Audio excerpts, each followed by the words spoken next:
ট্রেনে কাটা পড়ে 4 জন নিহত হয়েছে। দর্শক, আপনাদেরকে যদি জানিয়ে রাখি, লালমনিরহাটের পাটগ্রাম উপজেলার আলাউদ্দিননগর স্টেশনের পাশেই 4 শ্রমিক নিহত হয়েছে আজ বিকালের যে ইন্টারসিটি ট্রেনটি ছিল সেই ট্রেন। আমরা যতটুকু জানতে পেরেছি, বুড়িমারি থেকে ছেড়ে আসা লালমনিরহাটগামী যে ট্রেনটি সেই ট্রেনে কাটা পড়ে 4 জন নিহত হয়েছে।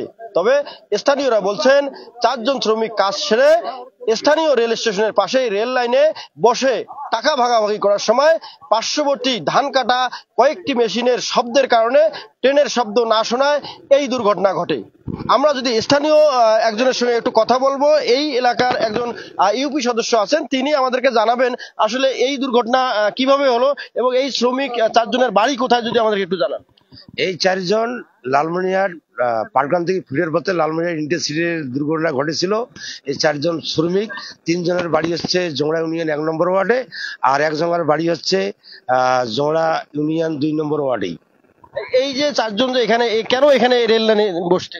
আমি যারা স্থানীয় লোকজনের কাছে শুনতে পেলাম, তারা অন্যের বাড়িতে ধান কন্ট্রাক্ট নিয়ে কেটেছিল। কাটার পর বাড়ির থেকেই গাঁও গোসল করে আসিয়া এই আলাউদ্দিননগর জামে মসজিদে ওনারা আসরের নামাজ পড়েছিলেন। পড়ার পর ওই টাকা ভাগ করার সময় তারা ওই লাইনে বসেছিলেন। পাশে কিন্তু একটি ধান মাড়াই করা মেশিন ছিল, বেকার শব্দ। ট্রেনটি ফিরে আসার সময় এই মাড়াই করা মেশিনের শব্দের কারণেই, তাদের এই ট্রেনের শব্দ এবং হুইসেল তাদের কানে না পৌঁছার কারণেই এই দুর্ঘটনা ঘটেছে। আচ্ছা, আমরা আরেকজনের সঙ্গে কথা বলবো, স্থানীয় আর এক ভাই আছে, তার সঙ্গে কথা বলবো। আসলে এই দুর্ঘটনাটা ঘটার পিছনে কেউ দায়ী আছে কিনা? না, দুর্ঘটনার পিছনে কেউ দায়ী না, কারণ এখানে তো ধান মারাই যার কাজ সেটা তো করতেছিল, ধান মারাই কাজ, ওটা ওনাকেও দায়ী করা যাবে না, কারণ ওনাদের কাজ ওনারা করতেছিল। কিন্তু এনাদেরই ভুল হয়েছে যে রেল লাইনে আসলে বসার, এটা কারোর জন্য ঠিক নয়। রেল লাইনে বসা বা কথা বলা, রাস্তার সাথে বসা, এটা একদম মোটেই উচিত নয়। কারণ কখন দুর্ঘটনা কোথায় কখন কিভাবে হবে বলা মুশকিল। যেহেতু রেলে ছিল, ট্রেন আসছে, ট্রেনে আসার কারণেই মানে তারা শব্দটাও পায়নি, মেশিনের কারণে শব্দটা পায়নি, যার কারণে ঘটনাস্থলেই এখানে আলাউদ্দিননগর রেল স্টেশনেই মসজিদের সাথেই আর কি অ্যাক্সিডেন্টটা, সাথেই ঘটনাস্থলেই 4 জন ছিল, 4 জনই ঘটনাস্থলেই প্রচুর ধাক্কা পায়।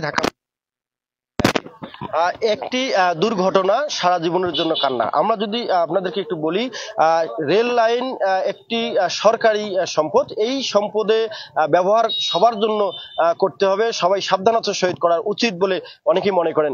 এই রেল লাইনে বসে অনেকেই নানা ধরনের গল্প গুজবে মত্ত হয়ে থাকেন।